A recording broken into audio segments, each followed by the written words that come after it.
भगवान का गुणगान करो, गुरु का गुणगान करो। गुणगान करते करते तुम गुणवान बन जाओ। जब मनुष्य गुणवान बनता है तो इसके बहुत से ग्राहक बनते हैं। गुण के ग्राहक सहस्र नर, बिन गुण लहाई न को।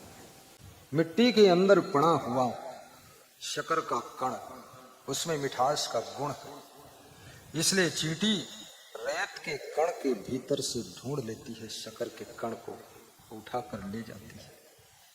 याद रखना, यदि तुम में गुण है तो तुमको लोग ढूंढ लेते हैं और भीड़ से बाहर निकालकर तुम चमकते हुए सितारे बन जाओगे। इसलिए गुणवान बनो। गुणवान बनने में कोई कंपटीशन नहीं है। ईमानदार, वफादार, जिम्मेदार, समझदार, ये गुण विकसित करो। विनम्रता, सरलता, सहजता, परिश्रम का गुण, प्रेम का गुण, सहन शक्ति का गुण, सेवा का गुण विकसित करो। मनुष्य की कीमत गुणों से होती है, कपड़ों से नहीं। गुणों भूषयते रूपम, शीलम भूषयते कुलम। सुंदर रूप की शोभा गुणों से होती है। गुण नहीं है, कितना सुंदर रूप हो बेकार है। गाय की शोभा दूध से है। दूध 1 लीटर भी ना दे और कितनी मोटी गाय हो बेकार है। नर नारी की शोभा गुणों से है। केवल सुंदर रूप ही रूप हो और गुण नहीं है तो बेकार है। रूप बहुत सुंदर है, न रोटी बनाना आता है, न बिस्तर बिछाना आता है, बस गाली देना खूब आता है। मुंह तो सुंदर है लेकिन मुंह से गाली बहुत निकलती है।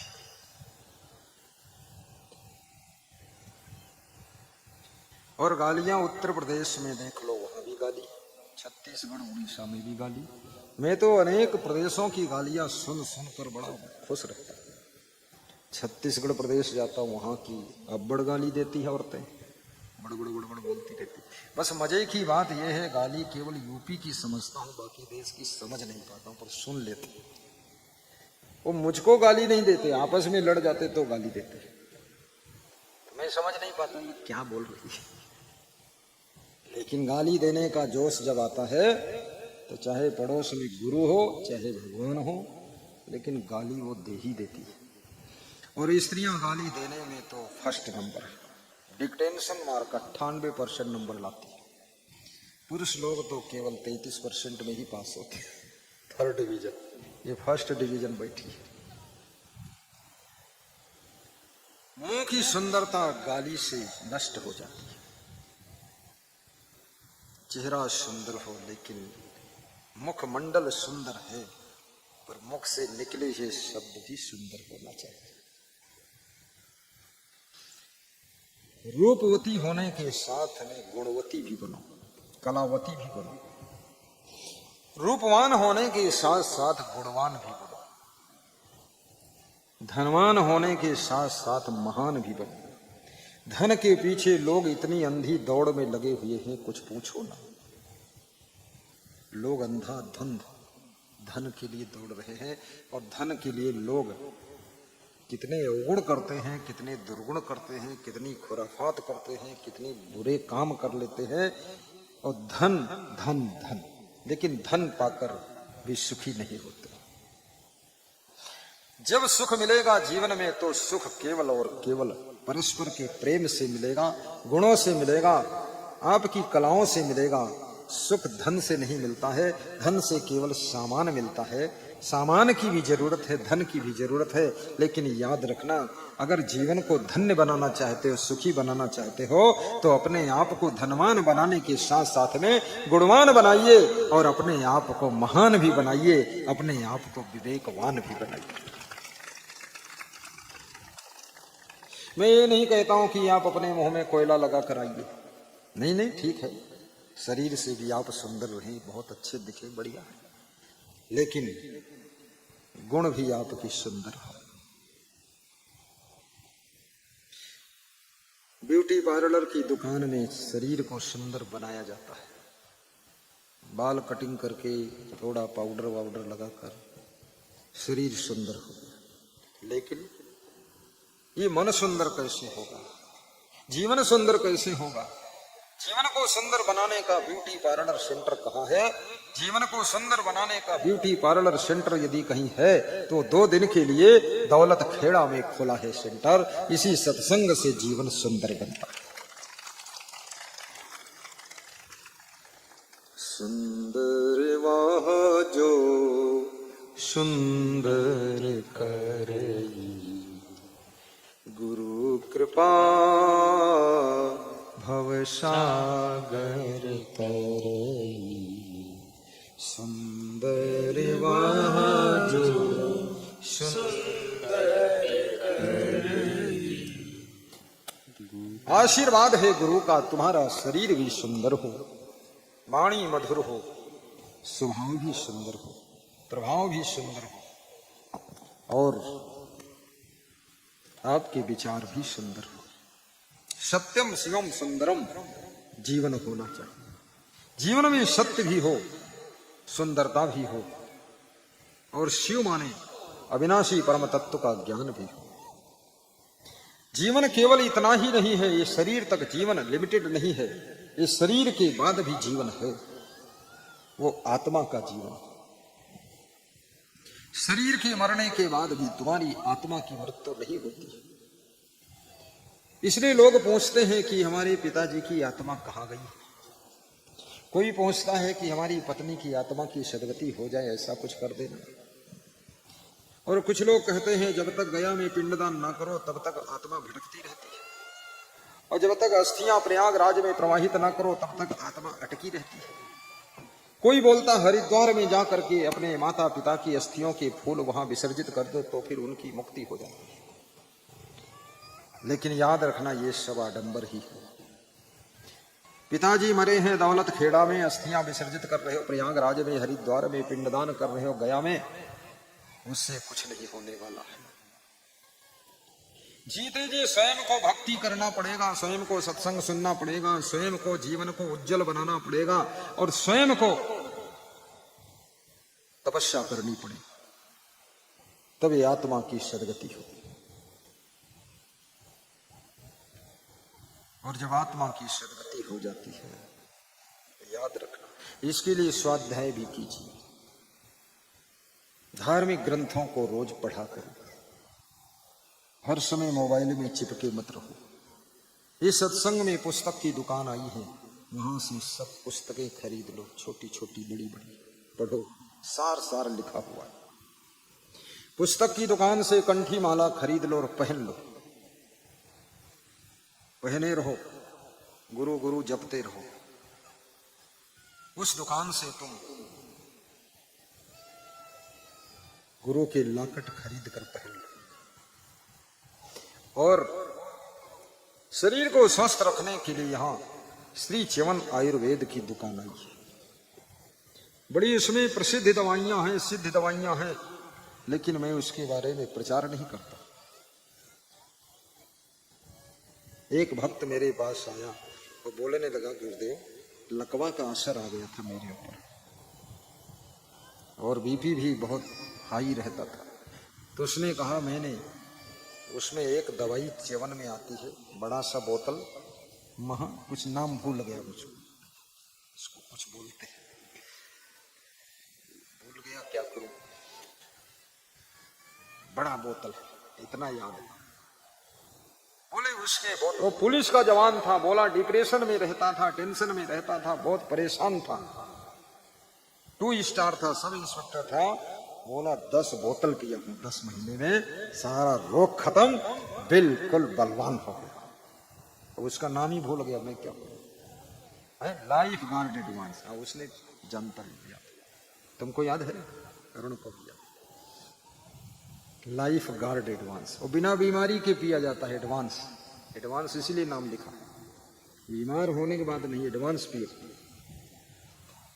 सब लोग आज 5-5 बोतल लेकर जाओ, दूध और चाय बंद करो, उसे पियो, लेकिन दिन भर मत पीना, नहीं मर भी जाओगे।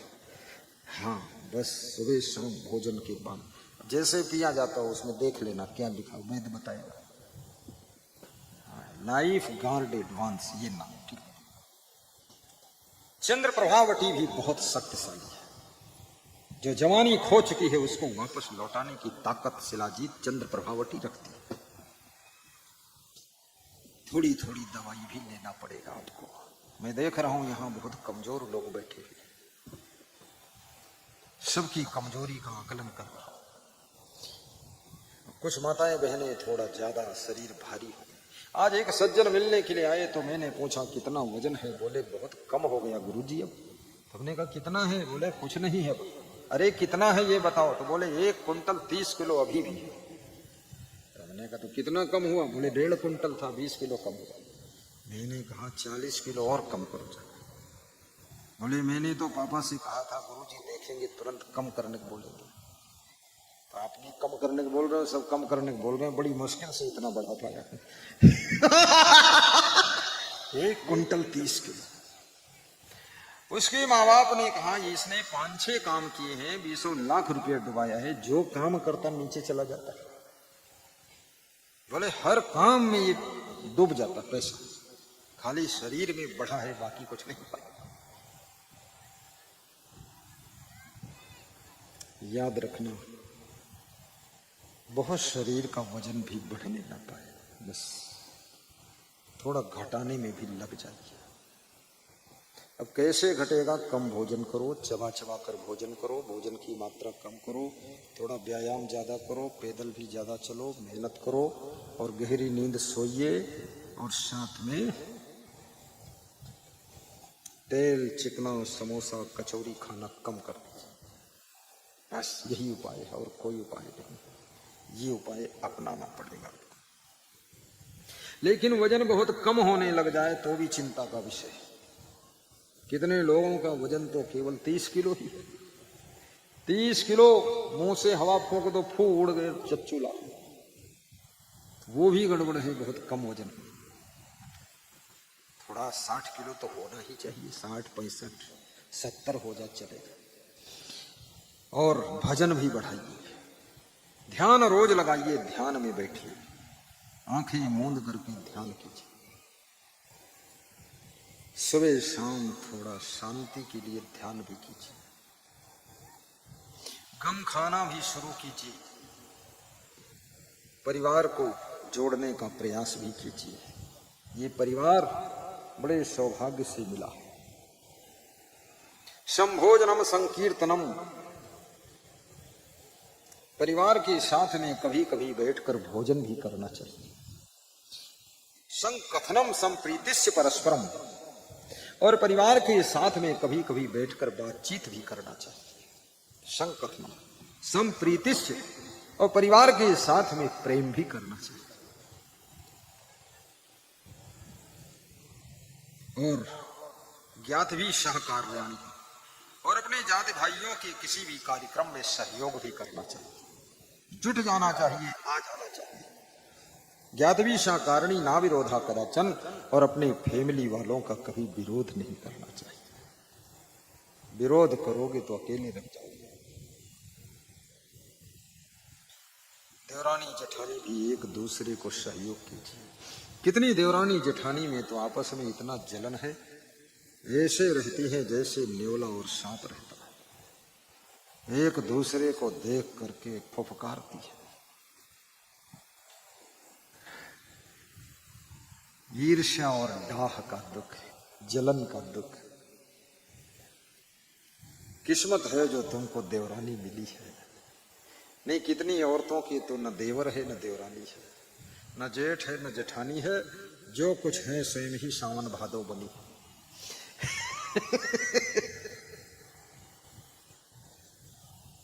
अपने भाई को भी सताइए मत। कितने लोगों के अंदर इतना क्रोध है, अपने भाई को ही सताते, भाई को भी फिर कड़ा कदम उठाना पड़ जाता है। कितने लोगों ने मुझसे पूछा कि मेरा भाई मुझको बहुत सता रहा है। बहराइच में एक सज्जन का फोन आया, बोले ऐसा ऐसा मामला है गुरुजी, हम 3 भाई हैं, 2 भाई में प्रेम है, वो हम दोनों को सताता है। तो हमने कहा FIR कर दो थाने में जाकर। बोले भाई के ऊपर? हमने कही भाई है ही नहीं, ये रावण है, एक बार कर दो दिमाग सही हो जाए।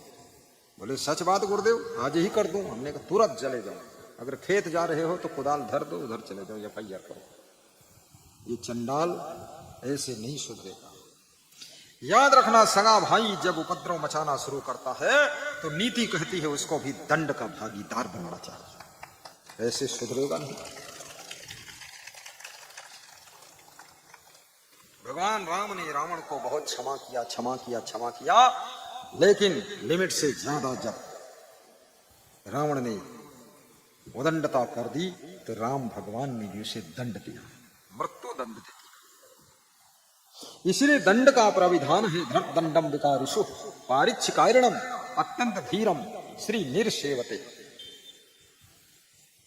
वश्येन्द्रियम जितात्मानम धृत दंडम विकारिषु।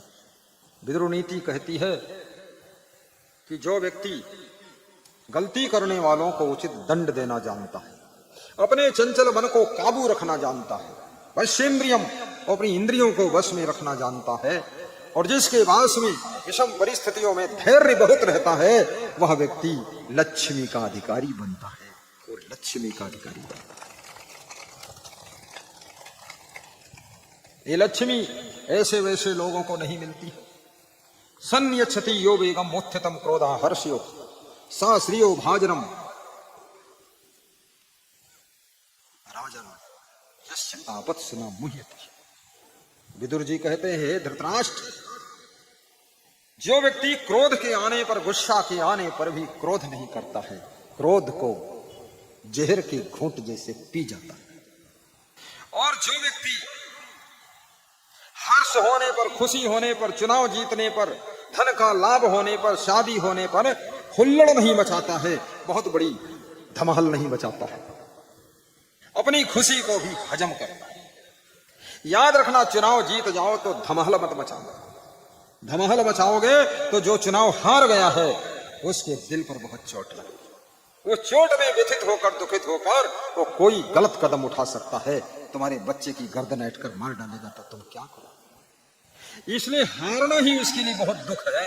अब तुम और उछल कूद करोगे, ज्यादा धूमधाम मचाओगे तो उसका कलेजा झांझर हो जाएगा, फिर वो इतना पागल हो जाएगा, कुछ गलत कदम उठा दिया तो याद रखना तुम्हारी जीत का सुख भी तुम्हारा खत्म हो जाएगा। इसलिए निवेदन, खुशियों को भी पचाना सीखो, दुख को भी सहना सीखो, और सुख को हजम करना सीखो, और धन के लाभ को भी डाइजेस्ट करना सीखो, और विषम परिस्थितियों में स्वयं को एडजस्ट करना सीखो। धृत दंडम विकारिषु सन्यच्छति यो वेगम उत्थितम क्रोधा हर्षय। हर्ष को भी पचाना सीखो। फिर शास्त्रियो भाजनम राजन यस्य आपत्स न मुह्यति। हे राजन, जो व्यक्ति आपत्ति में भी विचलित नहीं होता है वह व्यक्ति ही राज्य और लक्ष्मी का अधिकारी बनता है। ये राजपद ऐसे वैसे लोगों को नहीं मिलता। आपके देश के जो प्रधानमंत्री हैं उनको लोगों ने कितनी गालियां दिया, लेकिन उसने किसी को गाली नहीं दी। बड़ा धैर्य है, सह लेता है। राजनीति में भी आगे बढ़ना है तो याद रखना, गाली भी सहो और अपमान भी सहो, धैर्य टूटने ना पाए। कहीं मुख से ऐसे शब्द न मिल जाए जो जनता तुमसे रूठ जाए। और ये भी याद रखना, राजनीति देश के लिए बहुत जरूरी कार्य है। किसी की इच्छा हो मैं राजनीति करूं तो मेरी आज्ञा है तुम करो। नौकरी छोड़कर राजनीति कर सकते, इसमें कोई भक्त अगर राजनीति करना चाहता है तो करो, क्योंकि शासन और प्रशासन से ही देश चलता है। ये प्रशासन बैठा है, शासन दिल्ली और लखनऊ की गद्दी पर बैठा है। तुम्हारे भीतर भी बहुत बड़ी सामर्थ्य छिपी हुई है, तुम नहीं जानते हो मेरे भीतर क्या है। हनुमान जी को क्या पता था मैं समुद्र लांघ सकता हूं, लेकिन जब जामवंत ने उनकी महिमा गाई है कि कौन नहीं जानत है जग में कभी संकट मोचन नाम तुम्हारो, तब हनुमान जी उठकर खड़े हो गए और लगाया छलांग और लंका में पहुंच गए और लंका को जलाकर राख कर डाला। तुम अपनी सामर्थ्य को पहचानो, तुम साधारण नहीं हो। ये स्त्रियां भी साधारण स्त्रियां नहीं है, इनके अंदर भी बहुत बड़ी सामर्थ्य भरी हुई है, लेकिन ये केवल रोने धोने में ही अपनी जिंदगी गंवा देती है। बस कहीं मायके के लिए रो रही है, कहीं भाई के लिए रो रही है। एक बहन मिली, वो कह रही थी कि हमारी जिंदगी में सब रोइन कहीं लिखा है। हमने कहा क्यों रोती हो? तो बोले भाई के लिए रोई थे, कईयो भाई है वो कईयो नालायक है, तो कोई तेरे धन नहीं है, वो कोई तेरे तो शरीरों कमजोर है, और कोई बिल्कुल ही बेवकूफ है, तो उनके लिए हम दुखी रहे थे। तो हमने कहा तुम्हारे किस्मत नहीं यहाँ दुख लिखा है का? कहने भगवान दुख ही लिखे नहीं। हम कहने भगवान ने कलम घुमाई दे के तुम कहने घुमाई का वो मिलवाई नहीं करेंगे, कलम ही छीन लेते, लिखा ही ना देते। खूब रोती है, पिनिक रोती रहती है। अरे तुम किसी की बहन बन सकती हो, किसी की बेटी बन सकती हो, किसी की मां बन सकती हो, और किसी की पत्नी बन सकती हो, लेकिन किसी के भाग्य नहीं बन सकती। इसलिए सबका किस्मत भाग्य जुदा जुदा है। जीने दो सबको गरीबी और अमीरी में। सबको यही समझाइए भाइयों को, बहनों को, कि सत्संग में डूब जाइए। सुख जब मिलेगा तो सत्संग के अमृत सरोवर में डुबकी लगाने से ही सुख के मोती मिलेंगे, और सुख कहीं नहीं मिलेगा। धन्य है दौलत खेड़ा गांव, जहां से घर भर से अन्नदान आ रहा। इधर अन्नदान, और जिसके घर से अन्नदान नहीं आया तो रातों रात में कुछ घटना हो सकती है। अन्नदान सबको करना चाहिए, अन्यथा तुम्हारे घर में कोई नादान पैदा होगा। अन्नदान करोगे तो दानेदार पैदा होगा।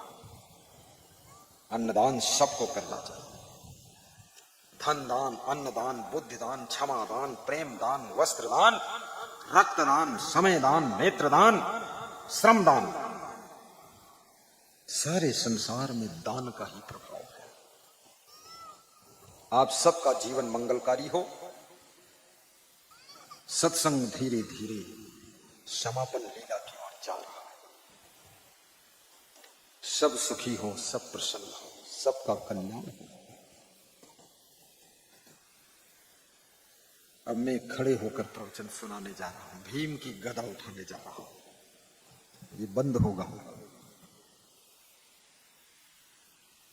जब गुरु जी खड़े हो जाए तो समझ लो समापन आने वाला है।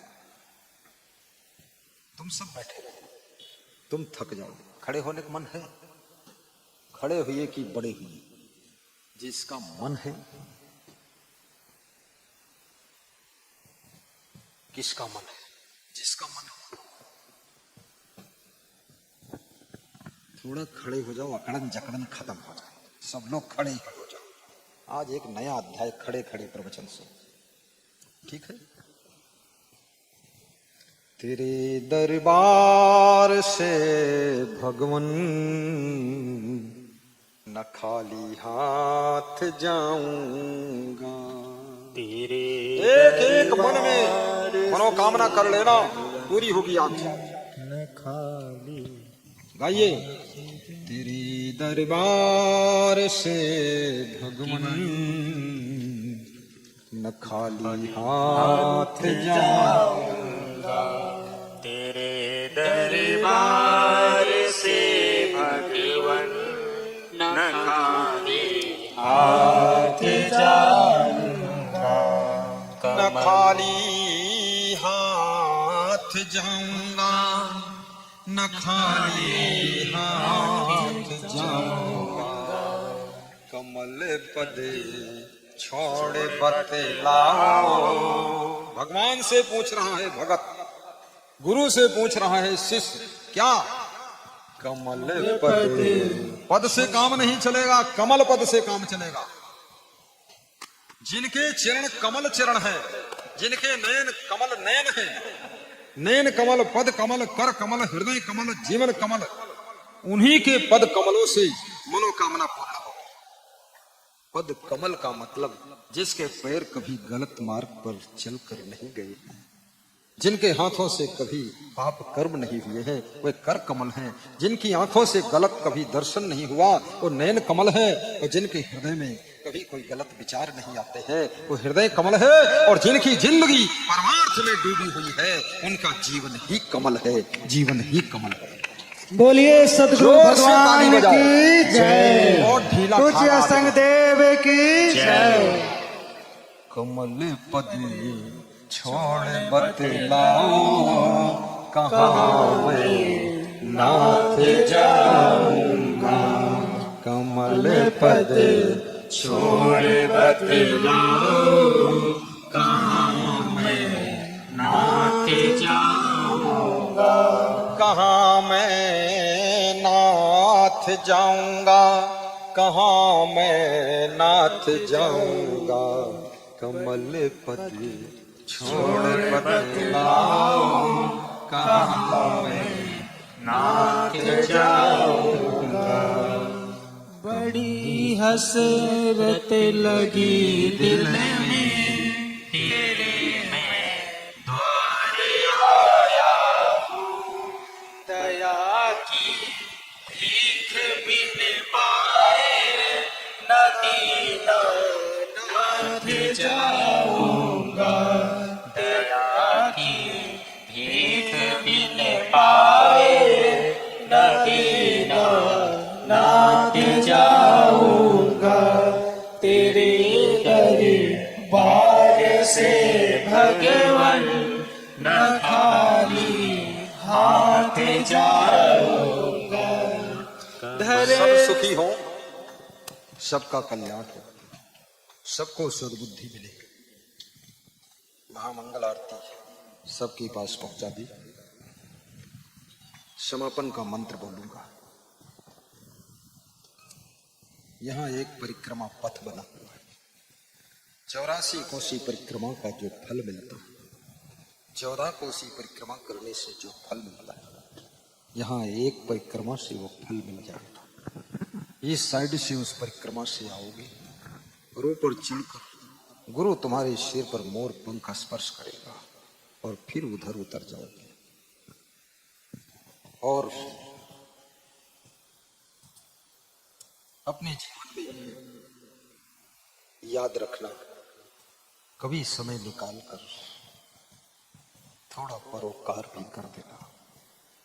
स्वार्थ के लिए तो पशु पक्षी भी जीवन जीते हैं, जो धर्म के लिए जीवन जिए उसे ही इंसान कहते हैं। पराया दर्द अपनाए उसे भगवान कहते हैं, किसी के काम जो आए उसे इंसान कहते हैं।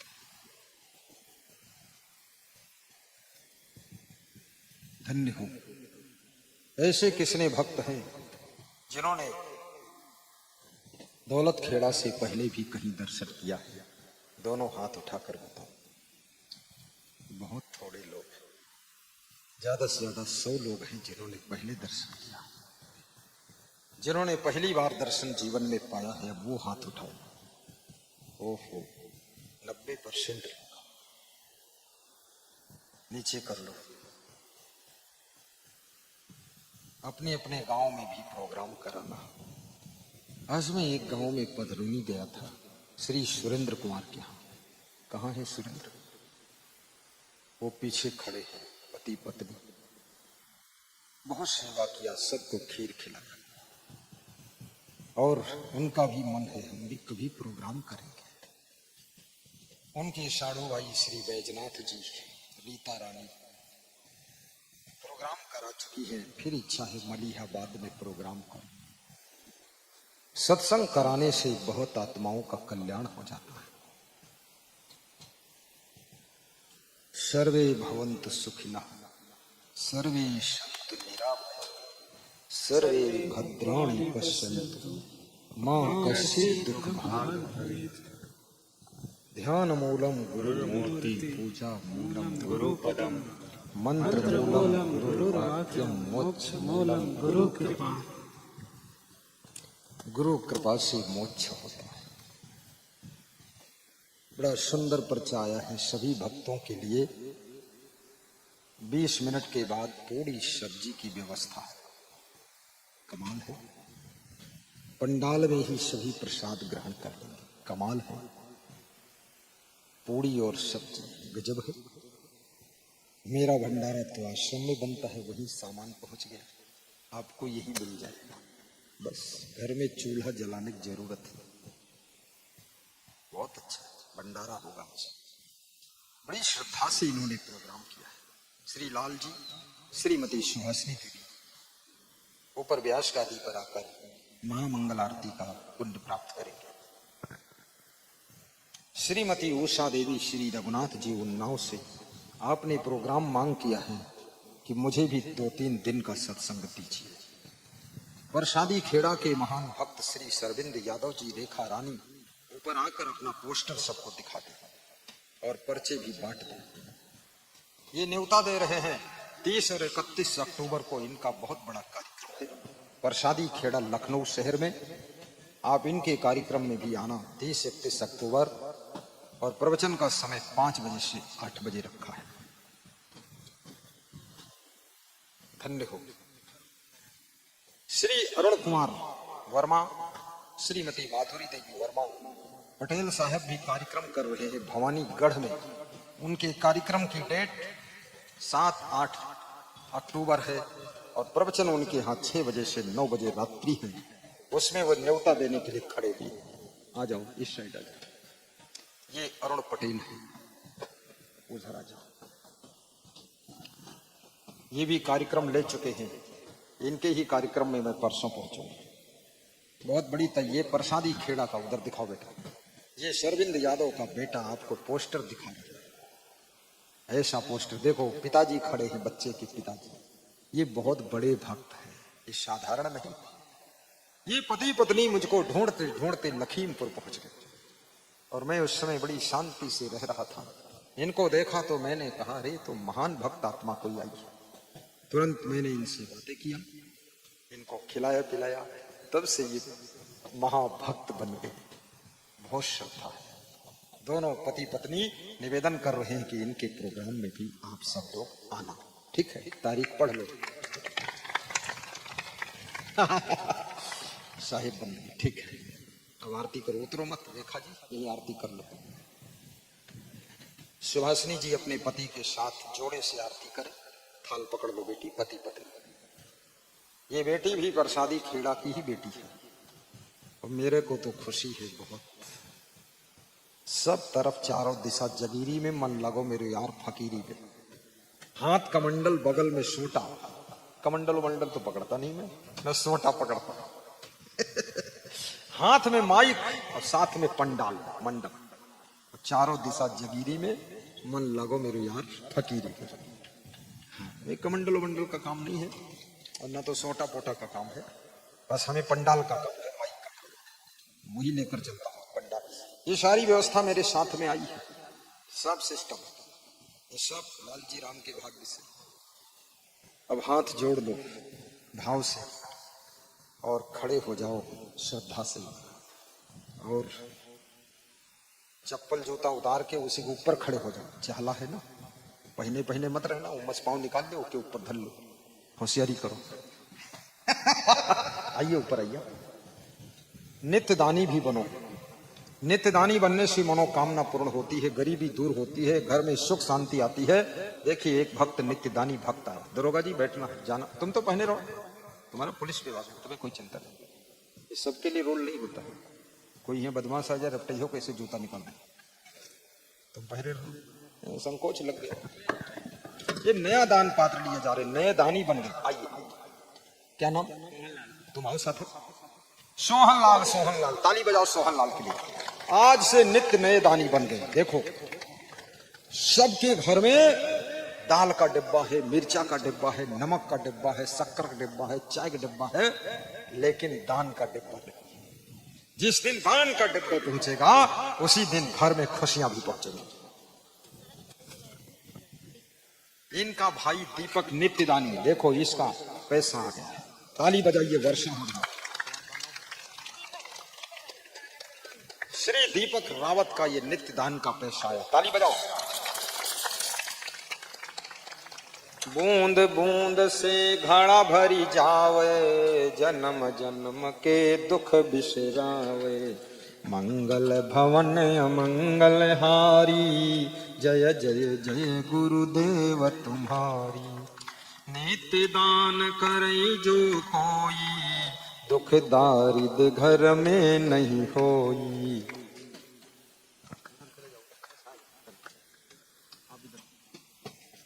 ये दान डब्बा दिल्ली से 70 रुपए में आता है, यहाँ केवल 50 रुपए का मिलता है।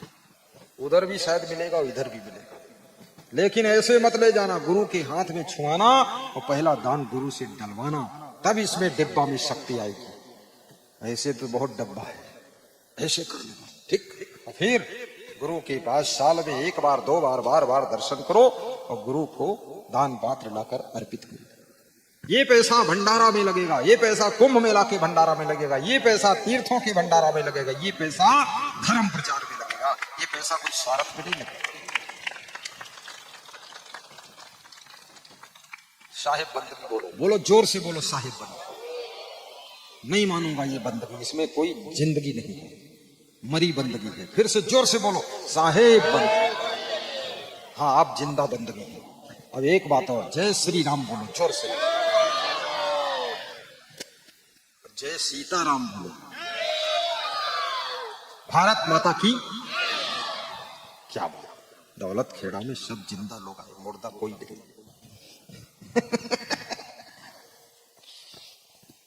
जिंदगी चाहिए बंदगी के लिए। आज खड़े खड़े प्रवचन किया, तुमको खड़े खड़े सुनाया, तुम खड़े खड़े हो गए, हम भी खड़े खड़े हो गए। कुछ गड़बड़ तो नहीं लगा? कोई गड़बड़ नहीं, इसमें और अच्छा लगा है। सब बैठे बैठे कमर में दर्द हो गई बहुतन के। फालतू बैठा, खड़े हो जाना चाहिए, थोड़ा अच्छा हो गया, शरीर राइट हो गया। अब महामंगल आरती शुरू हो। हमारे एक महात्मा ने बताया था, इन्होंने बताया था अयोध्या में गुरु जी का आश्रम बन रहा है। ये गुरु जी का नहीं, आप लोगों का ही आश्रम बन रहा है। अयोध्या राम मंदिर का दर्शन करने की इच्छा वर्ण के लोगों की होती है कि जाऊं, लेकिन अयोध्या में होटल बहुत महंगे हैं, 4000 रुपये में 1 रात का मिलता है किराया।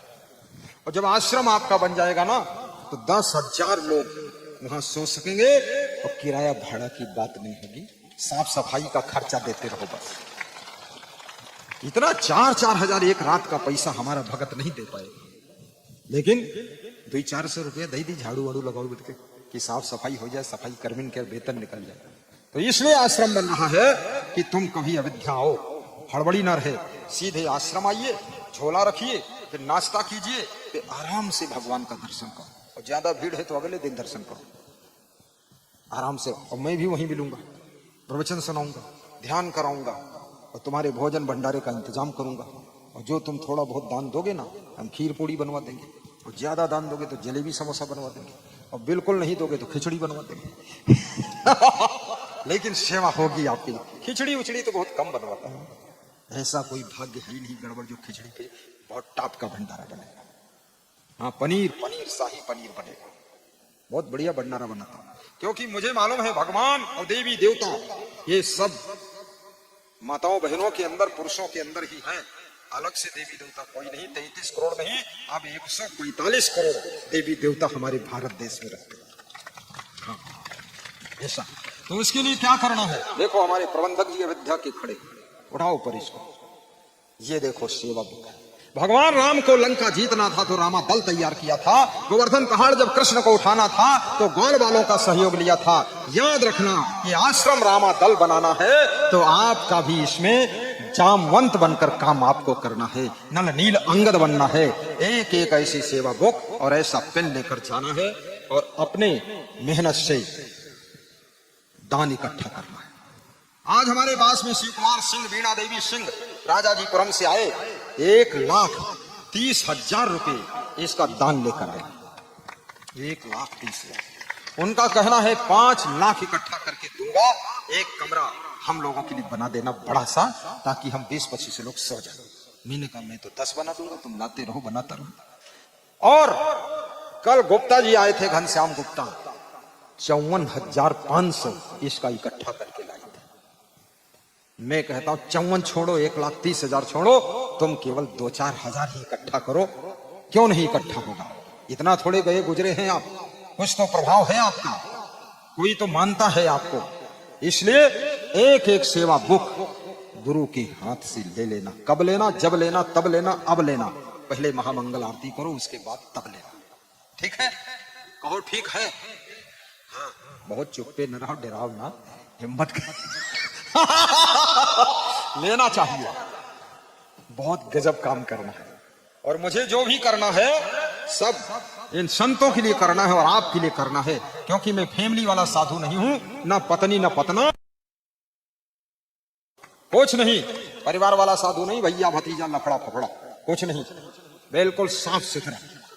सब कुछ जिंदगी की पूरी ताकत भक्तों के कल्याण के लिए लगाना है, जगत भर की रोशनी के लिए, जगत भर की रोशनी के लिए। जोर से ताली बजाओ। लिखा है मेरे ही भाग्य में कि तेरा जीवन रहे त्याग में।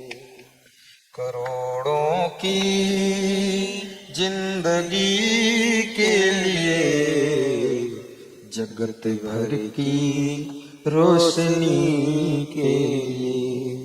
हे संतों चलते रहना, हे संतों बिचरते रहना।